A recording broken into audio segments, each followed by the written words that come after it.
ಇದೆಲ್ಲದರ ನಡುವೆ ಲೋಕಸಭಾ ಚುನಾವಣೆ ವಿಚಾರಕ್ಕೆ ಸಂಬಂಧಪಟ್ಟಂಗೆ ಕಾಂಗ್ರೆಸ್ ಅಲರ್ಟ್ ಆಗಿದೆ.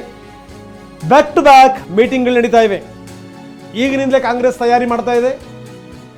ದೆಹಲಿಯಲ್ಲಿ ಹೈ ವೋಲ್ಟೇಜ್ ಮೀಟಿಂಗಿಗೆ ತಯಾರಿ ನಡೆಸಲಾಗ್ತಾ ಇದೆ. ನಿನ್ನೆ ಸಂಜೆ ಒಂದು ಮೀಟಿಂಗ್ ಆಯಿತು, ಯಾಕಂದರೆ CM DCM ದೆಹಲಿಯಲ್ಲೇ ಇದ್ದಾರೆ. ಇವತ್ತು ಹೈಕಮಾಂಡ್ ನಾಯಕರ ಜೊತೆಗೆ ಮಹತ್ವದ ಚರ್ಚೆಯನ್ನು ಮಾಡ್ತಾರೆ.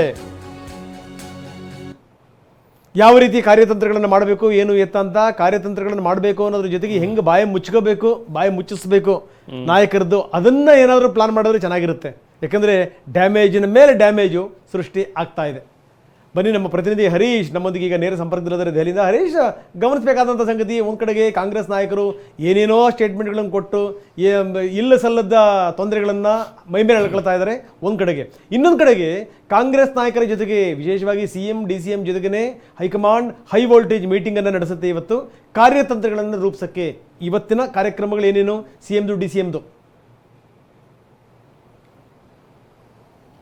ರಂಗನಾಥ್, ಕಳೆದ 2 ದಿವಸಗಳ ನಿಮ್ಮ ಉಬ್ಬಿದ ರಕ್ತನಾಳಗಳ ಸಮಸ್ಯೆಗೆ ಎವಿಸ್ ಆಸ್ಪತ್ರೆಯಲ್ಲಿ ಕೇವಲ 30 ನಿಮಿಷದ ಲೇಸರ್ ಚಿಕಿತ್ಸೆಯೊಂದಿಗೆ ಮುಕ್ತಿ ಹೊಂದಬಹುದು. ಹೆಚ್ಚಿನ ವಿವರಗಳಿಗಾಗಿ ಸಂಪರ್ಕಿಸಿ 8088837000. ಹಿಂದೆ ಬಿಜೆಪಿ ಇಂಥದ್ದೇ ಒಂದು ಸಭೆಯನ್ನ ನಡೆಸಿತ್ತು. ಮುಂದುವರಿಸಿ ಹರೀಶ್. ಎಕೋ ಆಗ್ತಿದೆ. ಓಕೆ, ಮತ್ತೆ ಹರೀಶ್ ಅವರನ್ನ ಸಂಪರ್ಕಿಸೋಣ. ಈಗ ಹೈಕಮಾಂಡ್ ಕೆಲವೊಂದಷ್ಟು ಸೂಚನೆಯನ್ನು ಕೊಡೋದಕ್ಕೋಸ್ಕರ ರಾಜ್ಯದ ನಾಯಕರನ್ನ ಈಗ ಕರೆಸ್ಕೊಂಡಿದೆ. ದೆಹಲಿಯಲ್ಲಿ ಈಗ ನಡೆಯುವಂಥ ಒಂದು ಉನ್ನತ ಮಟ್ಟದ ಸಭೆ, ಇದರಲ್ಲಿ ಏನೇನು ಸೂಚನೆಗಳನ್ನು ಕೊಡ್ತಾರೆ ಅನ್ನುವಂಥದ್ದು ಪ್ರಮುಖವಾದಂಥ ಒಂದು ವಿಚಾರ.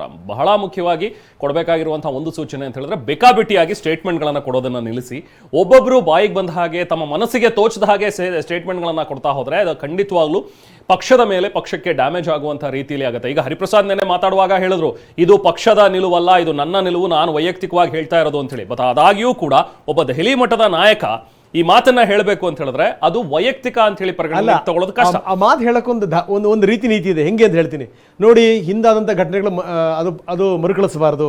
ಅದಕ್ಕೋಸ್ಕರ ಏನು ಅಂತಂದರೆ ನೀವೊಂದಷ್ಟು ಜಾಗೃತಿನ ವಹಿಸಿ. ನಾಳೆ ಏನಾದರೂ ಹೆಚ್ಚು ಕಡಿಮೆ ಆದರೆ ಅದನ್ನು ತಿರ್ಗಾ ನಮ್ಮ ಸರ್ಕಾರದ ಮೇಲೇ ಹಾಕಿಬಿಡ್ತಾರೆ. ಅದಕ್ಕೋಸ್ಕರ ನಾವು ಜಾಗೃತವಾಗಿರಬೇಕು.